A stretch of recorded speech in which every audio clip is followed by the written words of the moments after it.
Assalamualaikum warahmatullahi wabarakatuh. Hai teman-teman semuanya, perkenalkan nama saya Rizka Koryawati dan teman saya Fitri Hairani. Di video kali ini kita akan membahas mengenai asumsi rasionalitas dan maslahah di tingkat makro, terutama untuk produksi dan konsumsi. Disimak baik-baik ya teman-teman. Sebelum kita ke pembahasan, kita bahas dulu yuk apa sih rasionalitas dan maslahah. Oke, kita lihat. Rasionalitas adalah pola pikir dalam bertindak dengan nalar dan logika manusia. Sedangkan maslahah diartikan mengambil manfaat dan menolak mudarat. Sekarang kita ke pembahasan.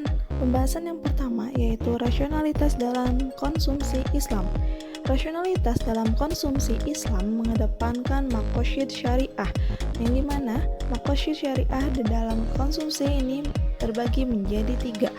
Pertama, kebutuhan daruriyat atau primer adalah kebutuhan yang menjadi dasar kehidupan manusia yang baik dengan agama maupun dunia. Yang kedua, kebutuhan hajiat atau sekunder, yaitu kebutuhan setelah kebutuhan primer, karena ini merupakan kebutuhan penguat.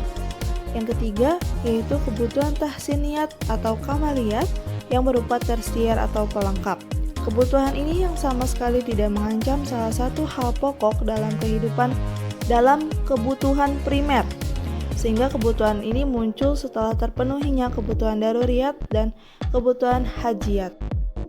Selanjutnya yaitu maslahah konsumsi dalam Islam. Maslahah dalam konsumsi Islam memberikan pengertian yaitu terpenuhi kebutuhan baik bersifat fisik maupun spiritual. Islam sangat mementingkan keseimbangan fisik dan non-fisik yang didasarkan atas nilai-nilai syariah.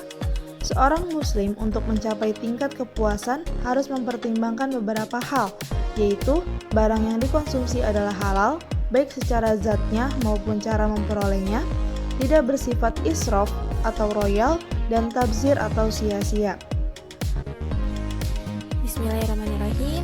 Baik, selanjutnya kita akan membahas mengenai rasionalitas dan maslahah dalam produksi Islam di tingkat makro. Nah, sebelumnya mungkin produksi itu sendiri adalah suatu kegiatan untuk menghasilkan barang dan jasa. Tetapi produksi itu sendiri dalam perspektif Islam bukan hanya menciptakan secara fisik sesuatu yang tidak ada menjadi ada, melainkan juga dilakukan oleh manusia untuk membuat barang-barang menjadi berguna yang dihasilkan dari beberapa aktivitas produksi, karena tidak ada seorang pun yang dapat menciptakan benda yang benar-benar baru. Jadi produksi dalam perspektif Islam itu sendiri adalah membuat suatu barang menjadi berguna, berarti memproduksi suatu barang sesuai dengan kebutuhan masyarakat itu sendiri untuk memiliki daya jual yang tinggi.